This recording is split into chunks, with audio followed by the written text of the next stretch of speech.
Oke, selamat pagi, siang, sore, dan malam teman-teman.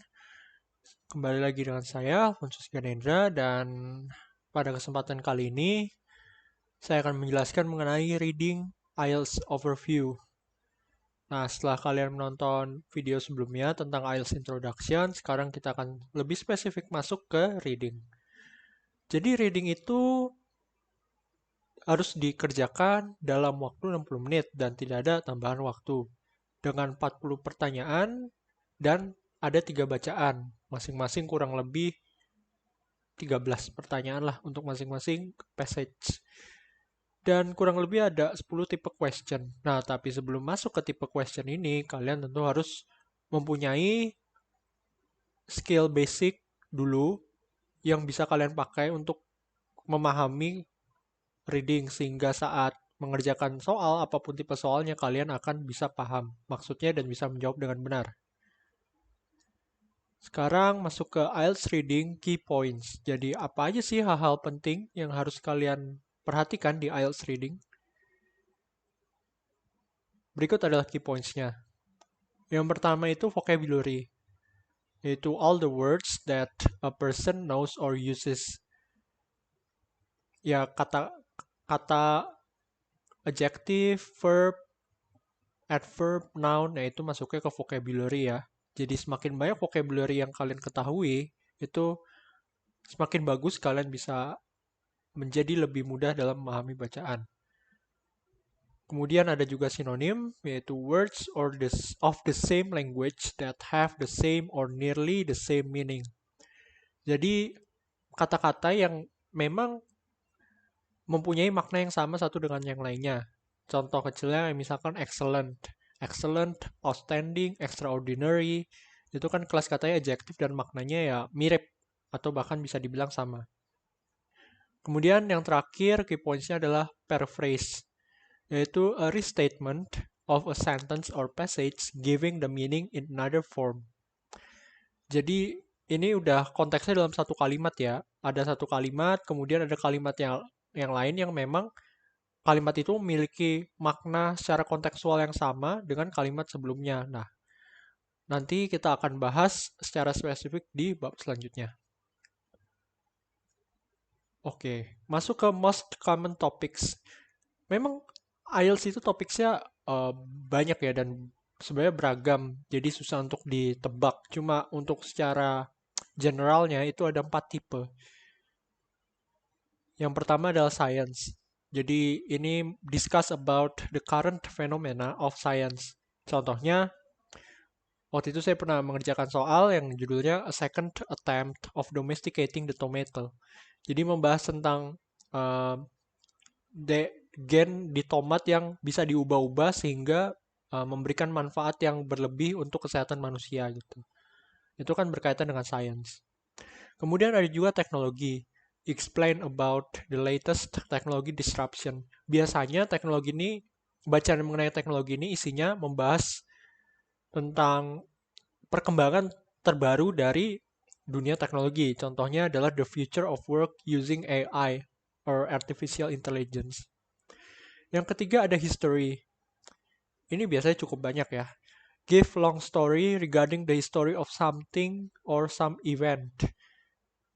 Jadi dia bacaan itu menceritakan tentang runtutan waktu terjadinya suatu peristiwa. Biasanya sih tentang peperangan atau bahkan ini tentang To Catch a King, Story of King Charles II during the Civil War in the 17th century. Dan itu biasanya untuk panjang bacaannya ya cukup panjang, sehingga kalian harus teliti dalam membacanya. Dan yang terakhir kombinasi dari ketiganya. Ya bisa between science and history or technology and science dan percampuran ketiganya inilah. Contohnya adalah the development of the London Underground Railway. Jadi ini menjelaskan mengenai teknologi, yaitu Underground Railway yang semakin masif digunakan dan terus berkembang, namun historinya juga ada. Jadi menjelaskan mengenai asal mula railway itu dari tahun 1800 sampai ke tahun 2000-an sekarang ini. Nah, kita masuk ke materi pertama, yaitu vocabularies. Apa itu vocabularies? Yaitu all the words that a person knows or uses. Jadi kata-kata yang ya diketahui oleh orang-orang. Jadi ada 9 word classes yang memang ini akan memudahkan kalian ketika kalian mengetahui tipe-tipe word classesnya.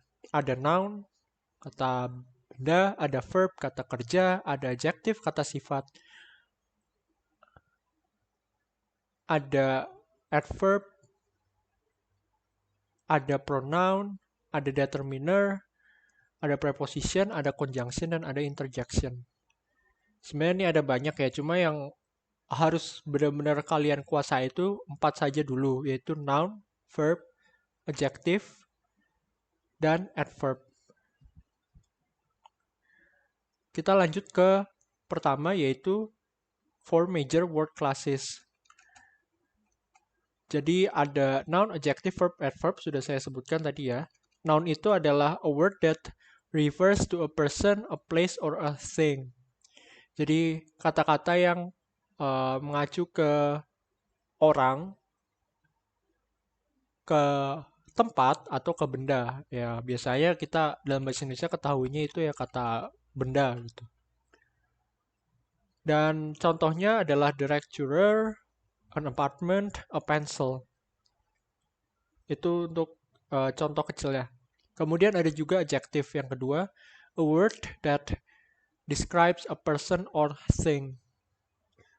Jadi ini bisa disebut juga kata sifat. Jadi kata-kata yang memang menjelaskan orang atau benda. Misalkan big house, red car, or a clever person.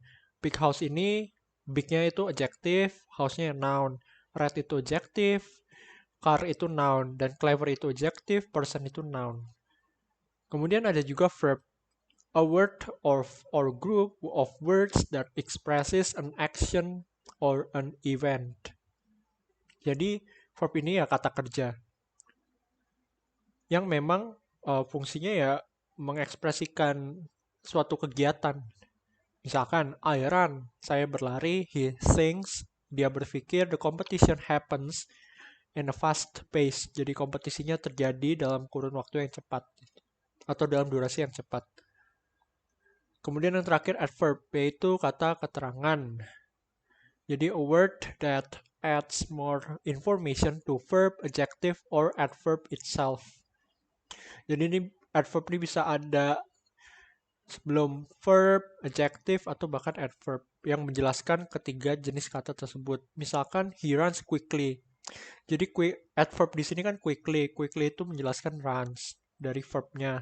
Kemudian they learn the material carefully. Ini juga menjelaskan verbnya yaitu learn. Dan carefully di sini sebagai adverb.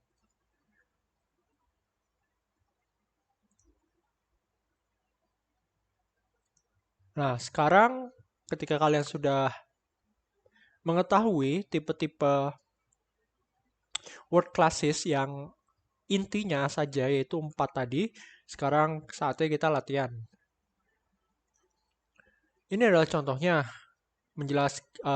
salah satu passage yang ada di IELTS Reading. Contohnya ini the development of the London Underground Railway.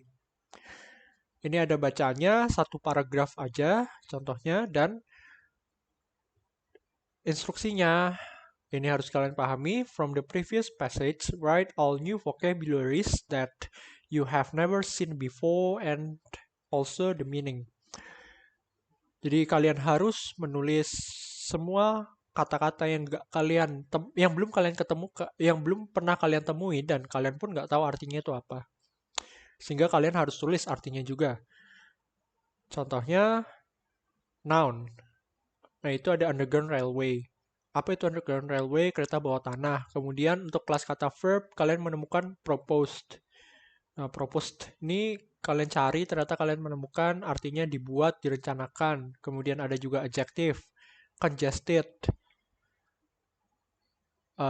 Dicari artinya itu padat, ramai. Dan terakhir adverb, increasingly itu semakin. Nah, kalian tulis semua vocabulary yang kalian gak ketahui.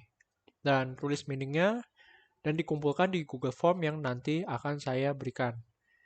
Mungkin sekian, terima kasih dan sampai jumpa di pertemuan berikutnya.